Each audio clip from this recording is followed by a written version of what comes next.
Algo que sin duda ha ido creciendo en el Perú es la divulgación cultural. Hasta hace unos años era muy difícil encontrar contenido de divulgación cultural, específicamente divulgación histórica. Era muy complicado encontrarlo, pero ahora es más fácil poder tener proyectos de divulgación histórica y sobre todo encontrar material a ello en internet. Es muy fácil ahora conseguirlo, sobre todo en Perú. Sin embargo, esta masificación de proyectos históricos también ha generado que también estos proyectos caigan en manos de personas que se encuentran ajenas a la disciplina histórica. Así que hoy en este video vamos a hablar de la realidad, vamos a ver un panorama de la divulgación histórica cultural en el Perú, cómo se encuentra actualmente, cómo es que está en este momento y sobre todo qué proyectos de divulgación histórica cultural encontramos en el Perú.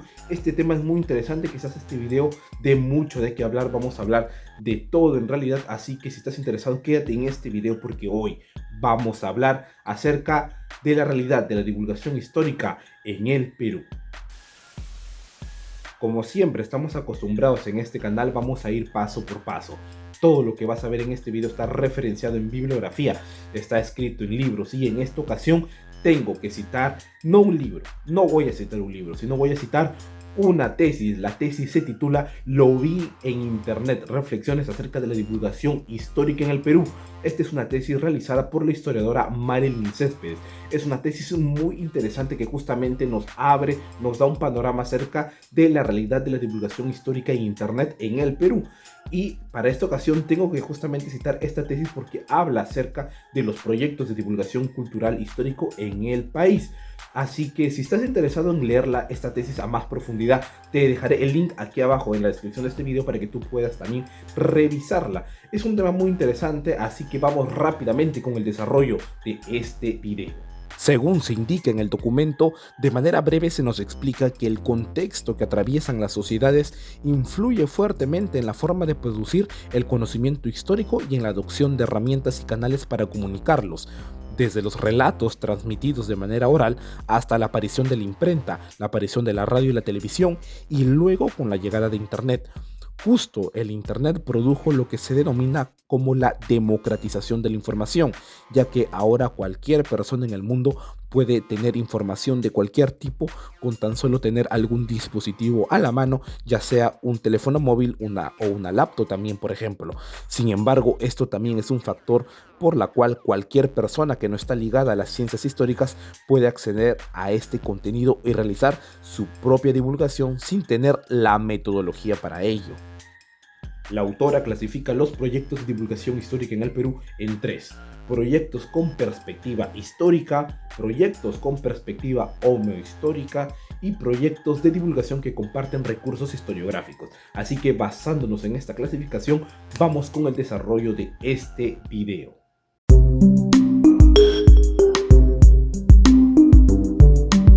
Estos proyectos se caracterizan en compartir relatos históricos con una perspectiva historiográfica, la cual se basa en una adecuada consulta de las fuentes bibliográficas e históricas. Justamente esta información es divulgada mediante herramientas multimedia como videos, además de manera didáctica y que buscan llegar a un público amplio para entender justamente los temas que abordan. Además, estos proyectos se caracterizan por citar referencias bibliográficas y además de tener la asesoría de historiadores.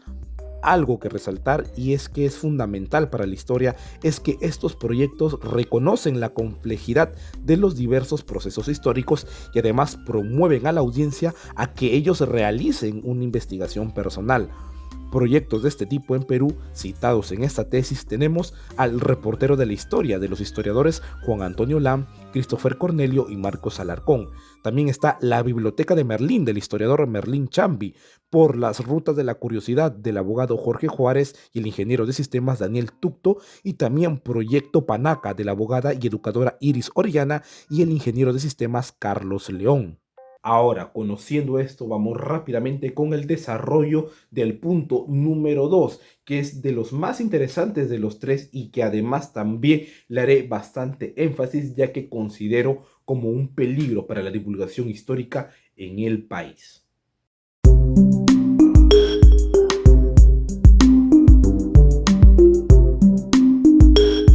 Dicho término, la homeohistoria, es un término acuñado por el proyecto de divulgación español Ad Absurdum, que justamente lo define de la siguiente manera, y cito, a ver. La homeohistoria es un término que acuñamos para referirnos a la mala praxis en la historia, ya sea descarada o sutil. El homeohistoriador cae continuamente en la mayoría de los errores que exponemos en el libro, pero a diferencia del Homo historicus, que trata de evitarlos y los corrige cuando los detecta, no le importa en lo más mínimo. Ojo, no nos referimos a un mero puñado que opina sobre historia, sino a alguien con unos intereses que van más allá de una simple opinión. Básicamente, estos proyectos de divulgación homohistórica se caracterizan por tener un mal análisis de los hechos históricos, además de la ausencia de rigurosidad histórica.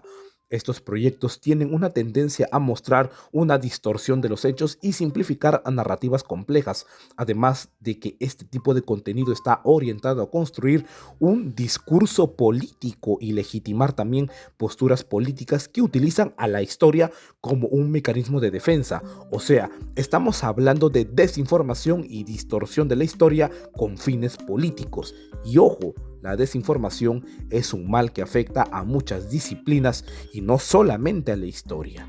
Por ejemplo, yo me gradué de periodista, yo soy periodista, y el periodismo se enfrenta día a día con las noticias falsas, con las fake news, y digamos que para mí es muy fácil reconocerlas, pero para otras personas o para el común de los ciudadanos que no tienen la formación periodística, pues le es muy difícil. El caso más resaltante es el de Capitán Perú, el proyecto del ingeniero Rafael Leita, el cual ha publicado 4 libros con contenido histórico, incluyendo este de aquí, Cazando Mitos, que justamente es un libro que lo he leído unas 4 veces y el cual más adelante vamos a analizar. Capitán Perú a menudo señala que existe un componente ideológico detrás que busca ocultar o distorsionar los hechos históricos del pasado. Es más, en la introducción de su libro Cazando Mitos se habla de que la responsable de que esto ocurra es la reforma educativa de 1972, promovida durante el gobierno de Velasco Alvarado. Este argumento de responsabilidad a la reforma educativa de Velasco ya ha sido refutada por algunos historiadores. Entre ellos está el artículo Los libros escolares de historia en la implementación de la reforma educativa peruana de 1972 del historiador Alejandro Santisteban. Básicamente, su discurso se basa en descubrir una verdad que nos ocultan a través de la motivación ideológica. Sin embargo, este discurso ha tenido aceptación en una parte de la comunidad de Internet. Otro punto que caracteriza el contenido de Capitán Perú son las fuentes que consulta y cómo él las interpreta. Por ejemplo, él hace referencia a un grupo de historiadores que van entre la generación de los años 30 y 70, pero pocos son los historiadores contemporáneos que cita en sus diferentes publicaciones. Si bien él tiene fuentes y citas hechas por historiadores, estas, al ser de historiadores del siglo pasado, aunque tuvieron un gran impacto en la construcción de la tendencia histórica en el Perú y tuvieron gran impacto también en el imaginario popular, estas ya han sido superadas por nuevas investigaciones y perspectivas de estudio también. Aquí la autora dice algo interesante, la cual comparto porque me pasó algo similar. Resulta que Capitán Perú en una entrevista indicó que los territorios como el Virreinato del Perú, el cual denomina los reinos del Perú, tenían la misma categoría que tenían los reinos europeos, como los reinos de Navarra o Granada. Esto, el cual ya ha sido refutado por otros historiadores, es un fenómeno que aún sigue en constante estudio y continúa siendo objeto de análisis y revisión de la historiografía actual. Este debate de la categoría del Perú virreinal con los reinos de España alcanzó su auge en la década de los años 50 con la publicación de Las Indias no eran colonias del historiador argentino Ricardo Levene. La autora de la tesis le hizo una videorespuesta a Capitán Perú, donde refuta lo que dijo, a lo que Capitán Perú le respondió indicando que tenía como fuentes a los historiadores Fernando de Tragixnes, Miguel Luque, también un artículo de la autora francesa Natividad Ferry Carreres y otro artículo del antropólogo Jean-Jacques de Coster. Y aunque Capitán Perú usa fuentes para su postura, lo cierto es que estos autores replican lo que decía el historiador Ricardo Levene en los años 50, es decir, era solamente un repeticuá de lo que ya se había dicho y lo que ya se había sido refutado también. La autora menciona que los recursos utilizados por Capitán Perú es el de apelar a medias verdades, como cuando selecciona fragmentos específicos de las fuentes bibliográficas mencionadas para poder respaldar su postura, mientras ignora o minimiza información que contradiga su punto de vista, además de presentar una postura dicotómica, lo cual es peligroso para la divulgación histórica. Ahora, les comento algo que me pasó personalmente a mí con Capitán Perú. A ver, antes yo solía comentarle alguna publicación o algunas de sus publicaciones que él hacía en su cuenta de Facebook. Siempre yo le comentaba citando bibliografía, citando fuentes. Y bueno, justamente en una de sus publicaciones le comenté refutando algo que él mismo había escrito en su libro Cazando Mitos. A ver, hay una parte de este libro de Cazando Mitos donde se nos dice, o donde él escribe en realidad, de que la Pachamama no era uno de los dioses principales de los incas. Pero la fuente que el mismo Capitán Perú cita para decir esto es este otro libro de aquí, Estructuras Andinas del Poder, de María Rostorovsky. Sin embargo, en este mismo libro de María Rostorovsky también se menciona de que los españoles no comprendieron lo andino, nunca llegaron a comprender el mundo andino y por ende distorsionaron y acomodaron la historia de los incas a su manera en sus crónicas para así poder adaptarla a su modo, acomodarla a su manera, distorsionando así lo indígena. Esto dice María Rostorovsky y obviamente lo que te acabo de decir no está escrito en su libro Cazando Mitos.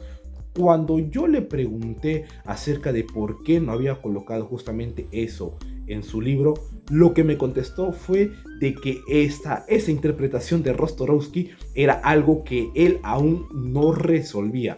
Así que aquí podemos ver algo. Si no resuelves esto, entonces ¿por qué colocas una parte que sí y otra parte que no?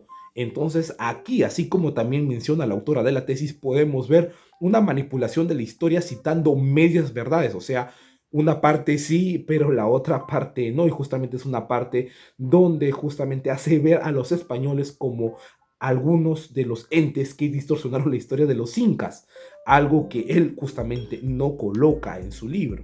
Ojo, y eso no solamente lo notamos nosotros, sino que también la misma gente se da cuenta y comentó en el post que justamente manipula la historia. Y aquí no acaba la cosa, sino que en su libro también no cita a Charles Walker al hablar de Túpac Amaru. A ver, los que sabemos de historia o los que leemos bastante contenido histórico sabemos que Charles Walker es uno de los investigadores de la historia de Túpac Amaru más importantes que se tiene en el Perú y probablemente en el mundo. Su investigación acerca de la vida de Túpac Amaru es muy valiosa e importante e interesante también, sobre todo porque él ha dedicado gran parte de su vida, Charles Walker dedicó gran parte de su vida a estudiar la historia de Túpac Amaru. Sin embargo, Rafael Aita, Capitán Perú, no lo cita en su libro y él sí conoce a Charles Walker. Es más, ha publicado un video en su cuenta de Facebook donde justamente habla con Charles Walker, lo tiene Charles Walker al lado.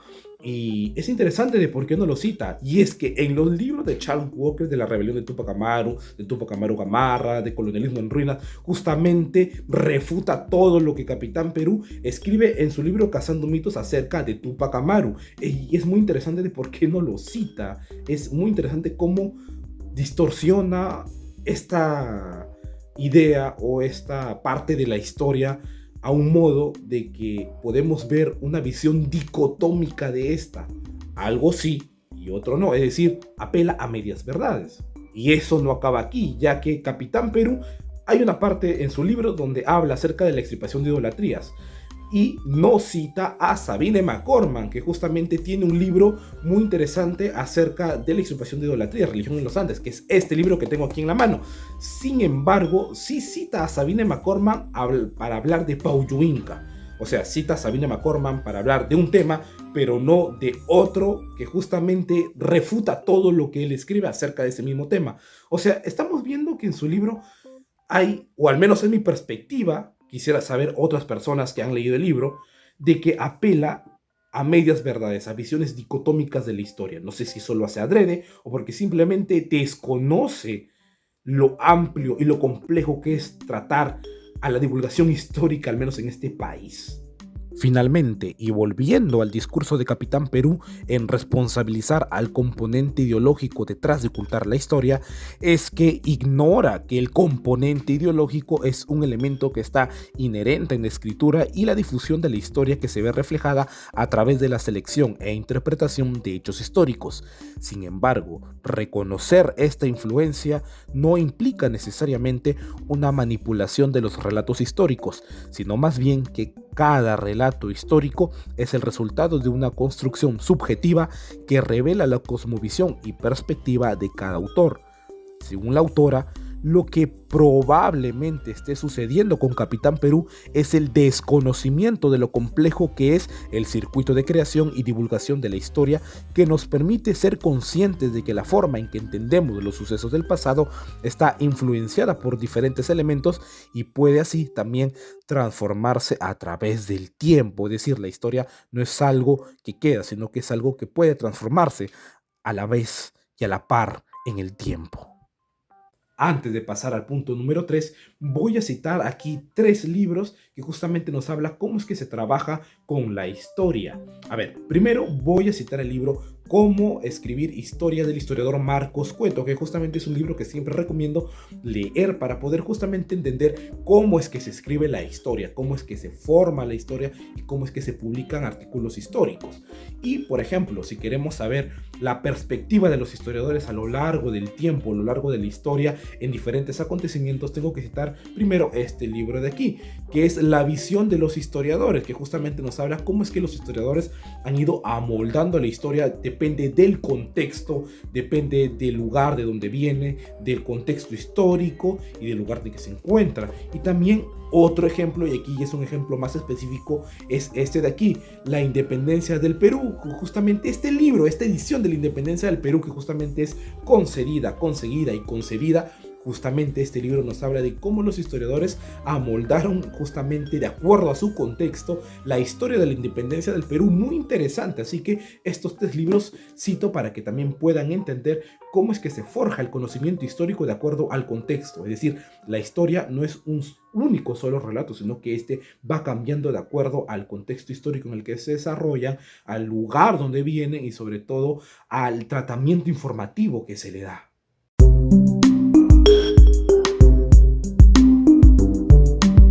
Básicamente, este tercer grupo se caracteriza por brindar a la audiencia acceso a documentación, periódicos nacionales y libros de historia en formato digital, con el objetivo de dar a conocer cuáles son las fuentes de información en las cuales se sustenta la producción justamente del conocimiento histórico.